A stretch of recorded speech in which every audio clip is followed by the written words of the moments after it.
Welcome back to the Daily Bread Bible Study series. We are looking at day 38, and I've got a lot of numbers for you today. Specifically, the book of Numbers, chapters 1 and 2.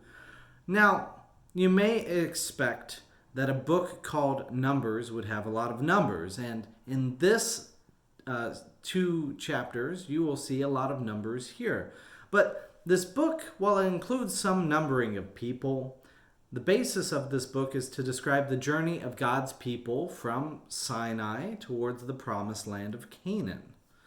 And like the book of Exodus, which it kind of flows after narratively, we will see familiar characters of Moses, Aaron, and the Israelites with familiar interactions. Moses leading and giving instruction, and the Israelites complaining and rebelling. So with that being said, let us look at chapter 1.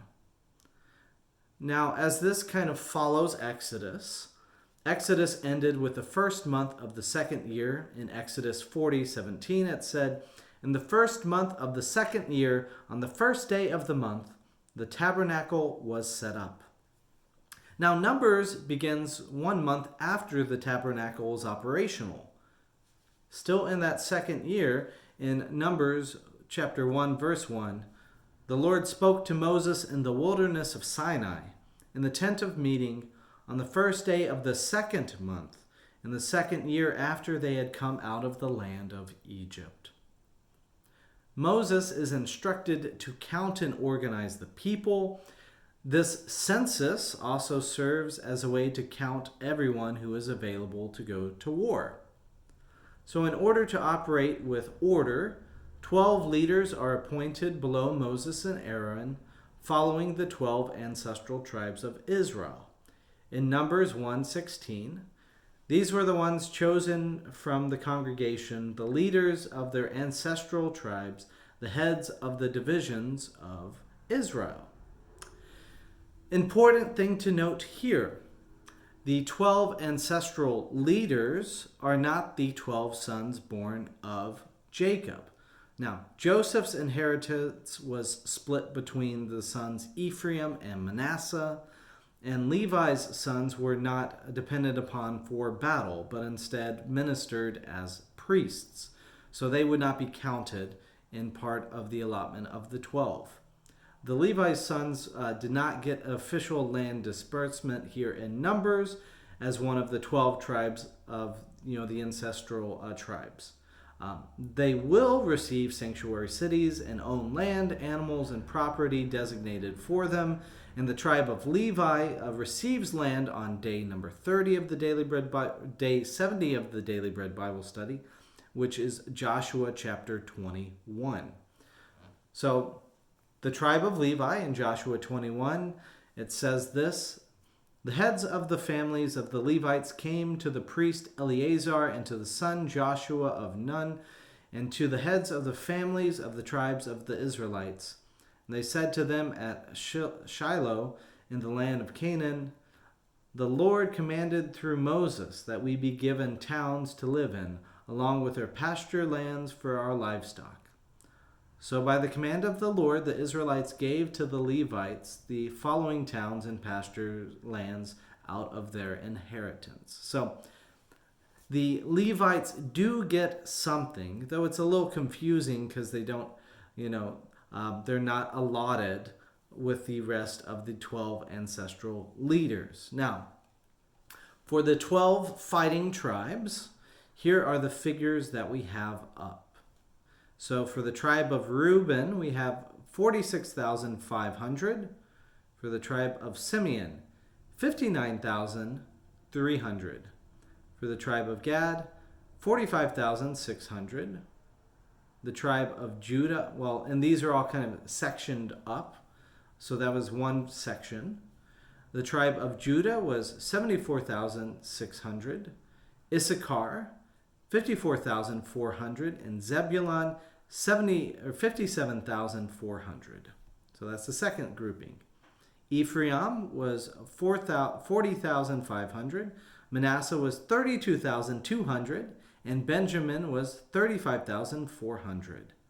And the last grouping is the tribe of Dan, 62,700, tribe of Asher, 41,500, and Naphtali, which is 53,400. So in total, that makes that there are 603,500 people added up.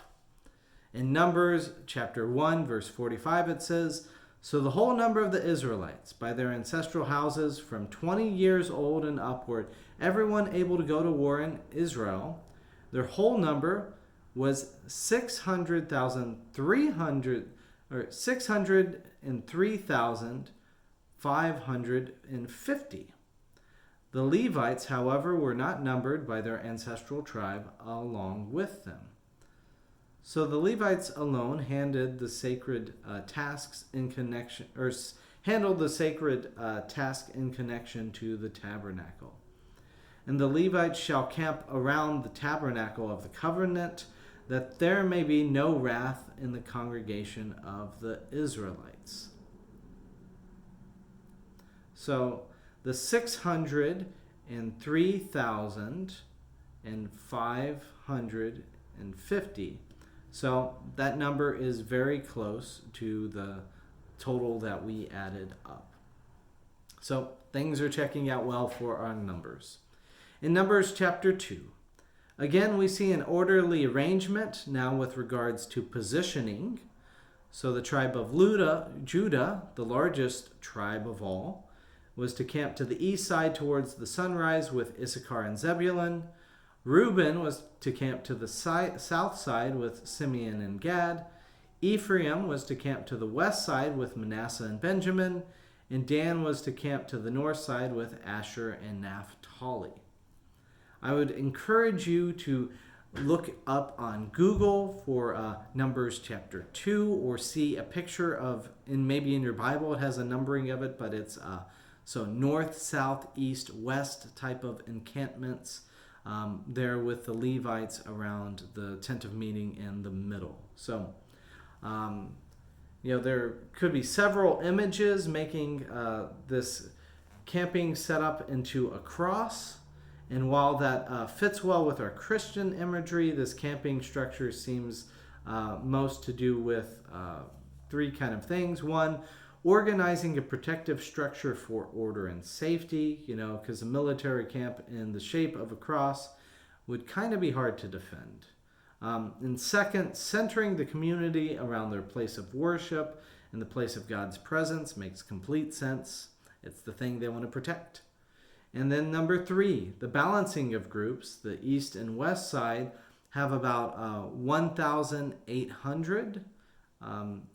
So 180,000 on each side. And the north and south sides have about 150,000 on each side. So they're trying to bring some balance as they are moving together across this wilderness, and will encounter people who are not excited about their presence. But anyways, I hope you have enjoyed this day of math and my sad attempt for geometric kind of understanding, but that's not my specialty. I'm just looking here for the story of God. So thank you for joining me, and I look forward to seeing more about Numbers next time.